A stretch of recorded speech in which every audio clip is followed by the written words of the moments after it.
Very good morning, students. Today I, Tarun sir, your English grammar teacher, is going to teach you future tense. Last 2 videos में मैंने present और past tense भेज दिया था. अब ये फ्यूचर टेंस का वीडियो है. ये आपके सामने उसका एक डायग्राम बना हुआ है.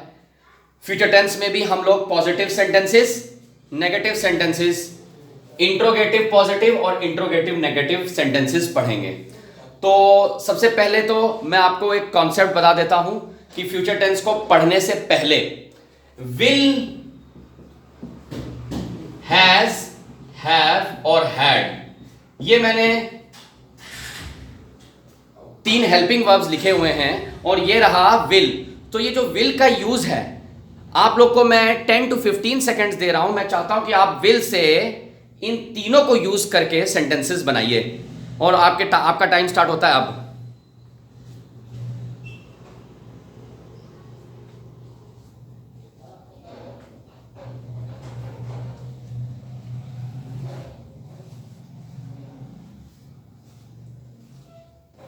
Okay class. सो कुछ बच्चे, कुछ क्या काफी ज्यादा बच्चे सेंटेंस बनाने भी लगे होंगे और कॉन्सेप्ट की तरफ ध्यान नहीं दिया होगा. आज मैं आपको बता दूं, विल जो है वो केवल और केवल हैव के साथ फॉलो हो सकता है. ये इंग्लिश ग्रामर का रूल है. Will can always and only be followed with this word have. ना तो कभी हैज के साथ लग सकता है, ना तो कभी हैड के साथ लग सकता है. ठीक है, तो चलिए स्टार्ट करते हैं. सबसे पहले सिंपल फ्यूचर, जिसका फॉर्मूला आपके सामने लिखा है, subject plus will plus first form of verb. सबसे मेन चीज जब आप टेंसेस पढ़ते हैं वो है फर्स्ट फॉर्म, सेकंड फॉर्म और थर्ड फॉर्म ऑफ वर्ब. ठीक है, सो होता क्या है कि subject plus will plus first form of verb, बहुत आसानी से सेंटेंस बन गया, I will play the match. अब आते हैं कॉन्टिन्यूअस में. कॉन्टिन्यूअस के फॉर्मूला में एक चीज एडिशनल ऐड होती है विल के साथ, जो उसको सपोर्ट करती है as per English grammar. Subject plus will plus be, ये ध्यान दीजिएगा, ये है बी. ना तो ये मैंने बीन लिखा, ना तो मैंने बीइंग लिखा.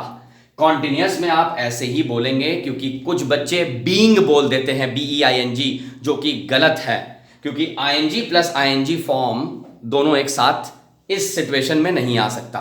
सो फॉर्मूला है subject plus will plus be, be plus ING form of verb. तो सेंटेंस कैसे बना? I will be playing the match. Perfect पे आते हैं. परफेक्ट में वही कॉन्सेप्ट अप्लाई होगा, विल के साथ हैव वाला. और परफेक्ट कॉन्टिन्यूअस में आप एकदम ब्लाइंडली आंख बंद करके हैव लगा सकते हैं. फॉर्मूला पे ध्यान दीजिए, subject plus will plus have, केवल हैव ही लगेगा, plus third form of verb. तो इसका सेंटेंस कैसे बनेगा? आई will have played the match. I will have, third form लिया मैंने प्ले का, played the match. Perfect continuous में फॉर्मूला थोड़ा बड़ा है और सेंटेंस भी लेंदी बड़ा बनेगा.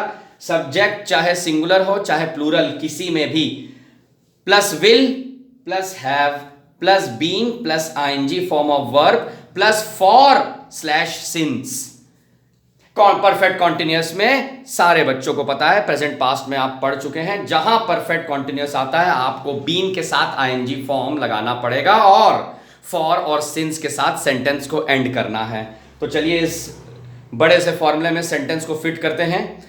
आई will have been playing the match for 2 hours. ये सेंटेंस बन गया. तो चलिए ये तो पॉजिटिव सेंटेंसेस थे फ्यूचर टेंस के. अब हम लोग बात करते हैं नेगेटिव सेंटेंसेस की.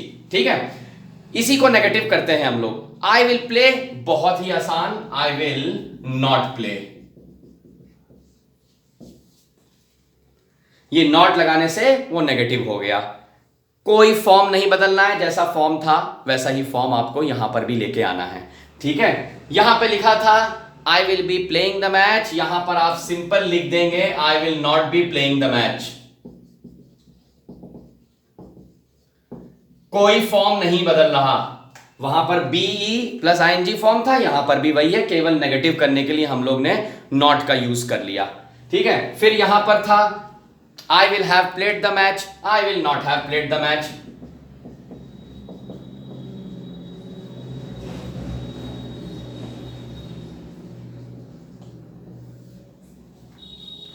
नेगेटिव करना है आपको, फॉर्म बिल्कुल नहीं बदलना है। उसी तरीके से नीचे आप ये लिख देंगे I will not have been.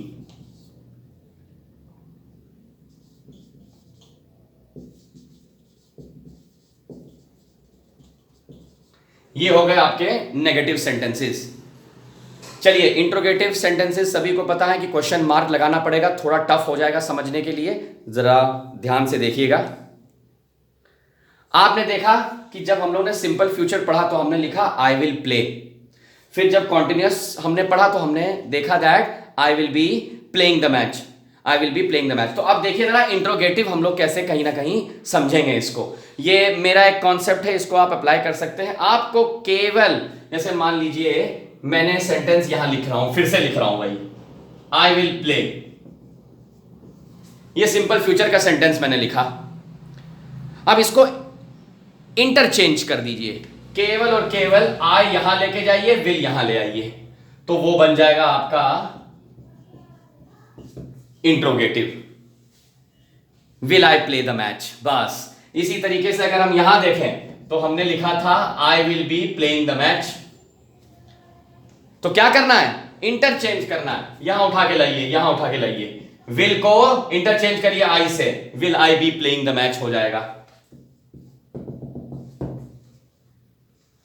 Perfect future tense का सेंटेंस लिखने जा रहा हूं, आप लोग खुद ही इसका आंसर देंगे।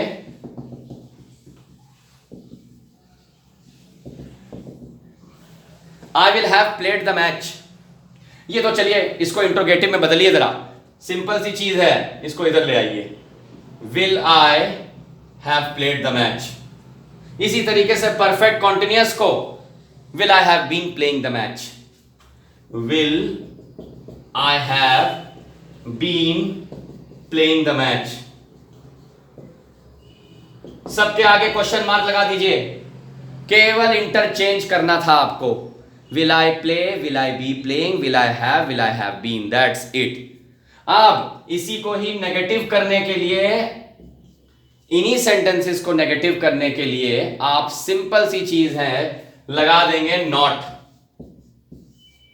नेगेटिव करने के लिए आप लगा देंगे नॉट, वो इंट्रोगेटिव नेगेटिव हो जाएगा। ठीक है, जैसे for example will I not play, will I not be playing the match, will I not have played the match, will I not have been playing the match, तो वो negative हो गया। So ये आपका फ्यूचर टेंस की exercises हैं। Log in to my channel in the name of Desire Career point.